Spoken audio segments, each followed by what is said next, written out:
چاہتا ہوں، میرے ہاتھ میں کتاب موجود ہے، آئیے عقیدہ سیکھیے۔ طالب الرحمان نے کتاب لکھی ہے، میں اس کی غلطیاں آج سٹیج پہ لاؤں گا اور میں کہوں گا اس غلطیوں کا جو میں بیان کروں گا تجھے چاہیے اس کا جواب دے دے۔ میرے دوستو، میں نے زبان اگر سخت استعمال کی ہے یہ میری مجبوری ہے۔ بہت سارے وہ لوگ جو غیر مقلدین کے نظریات کو نہیں جانتے وہ فوراً زبان سے کہہ دیتے ہیں نہیں تم نے زبان سخت اختیار کی ہے۔ طالب الرحمان جیسا غلیظ آدمی اگر وہ قلم سخت استعمال کرے گا میرا لہجہ تلخ ہوگا۔ اگر میرے کابر دیوبند کے بارے میں کوئی زبان بھونکے گی میرا لہجہ تلخ ہوگا۔ رب کعبہ کی قسم اٹھا کر کے تو میں اپنا عقیدہ بیان کروں گا، تم اپنا عقیدہ بیان کرو، میں اپنا مسئلہ بیان کروں گا، تم اپنا مسئلہ بیان کرو۔ لیکن اگر تم نے دیوبندیت کے خلاف زبان درازی کرنے کی کوشش کی تم اتنے مقدس بھی نہیں ہو کہ تمہاری زبان کا جواب نہ دیا جائے۔ یہ طالب الرحمان نے کتاب لکھی ہے، راول پنڈی اسلام آباد سے کتاب لکھی گئی ہے۔ کتاب کا نام کیا ہے؟ کہتے ہیں دیوبندیت تاریخ و عقائد۔ اس کے شروع میں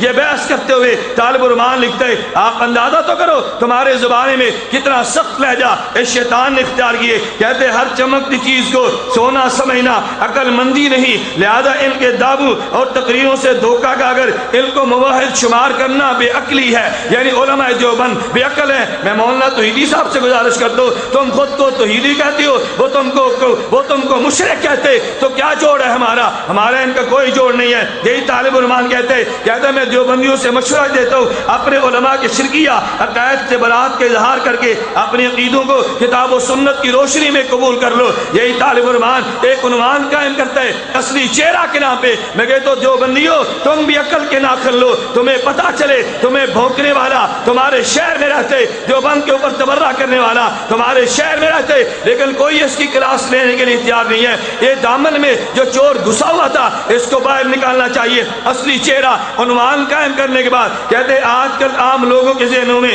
یہ بات بری طرح سمائی ہوئی ہے کہ دیوبندی علماء توحید کے علم بردار ہیں، لیکن حقیقت کچھ اور ہے۔ شرک کی جتنی قسمیں بریلویوں میں پائی جاتی ہیں جن پر دیوبندی علماء بڑے برستے اور گرجتے ہیں اس سے زیادہ خود دیوبندی مسلک میں ملتی ہیں۔ یہ طالب الرحمان تحریر کر رہے کہتے ہیں جس طرح بریلوی شرک کی پلیدی میں ڈوبے ہوئے ہیں دیوبندی بھی اسی پلیدی میں لت پت ہے۔ یہ الگ بات ہے کہ وہ مانتے نہیں، یعنی ایک چور دوسرا چتر والی بات ہے۔ یہ طالب الرحمان نے لکھا کتاب کے اختتام میں کہتے تم مت سمجھو دیوبندی موحد ہے، آخر میں کہتے ان کے پیچھے نماز ادا کرنا اور رشتہ ناتا کرنا بھی ویسے ہی غلط ہے جیسے بریلویوں کے ساتھ غلط ہے۔ میرے دوستو تم بتاؤ جو تمہیں مومن ماننے کے لیے تیار نہیں ہے، تمہارے پیچھے نماز پڑھنے کا فتویٰ دینے کے لیے تیار نہیں ہے، جو بدبخت تمہارے ساتھ نکاح کے رشتے اور ناتے توڑنے کی بات کرتے میں اس کو موحد مان لوں، میرے اختیار میں نہیں ہے اس کے پیچھے نماز کے جواز کا فتویٰ دے دو، میرے واسطے نہیں ہے۔ کبھی لوگ کہتے ہیں کہ جی تم فتویٰ دیتے ہو ان کے پیچھے نماز نہیں ہوتی،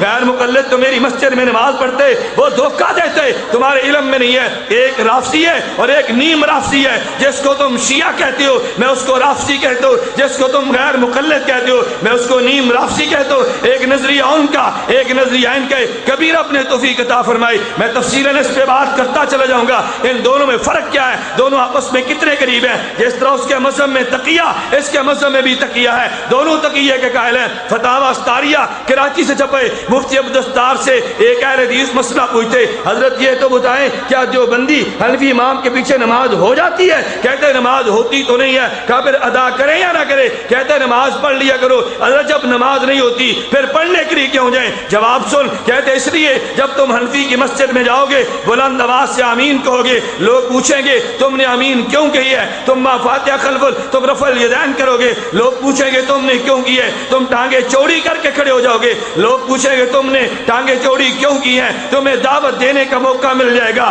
حنفی کے پیچھے نماز ہوتی تو نہیں ہے مگر پڑھنی اس لیے اس کے بغیر دعوت دینے کا موقع نہیں ملتا۔ وہ تیرے پیچھے نماز کا قائل نہیں ہے، وہ تجھے مومن نہیں سمجھتا، تیرے ساتھ نکاح کے عدم جواز کا قائل ہے۔ پھر میں بھی کہتا ہوں اگر تجھے میرے اکابر پہ گلے مجھے تجھ پہ گلے، اگر میرے پیچھے تیری نماز نہیں ہوتی تیرے پیچھے ہماری نماز بھی نہیں ہوتی، میں تجھے اہل و سنت میں سے نہیں مانتا، تجھے بدعتی گمراہ اور ملحد تصور کرتا ہوں۔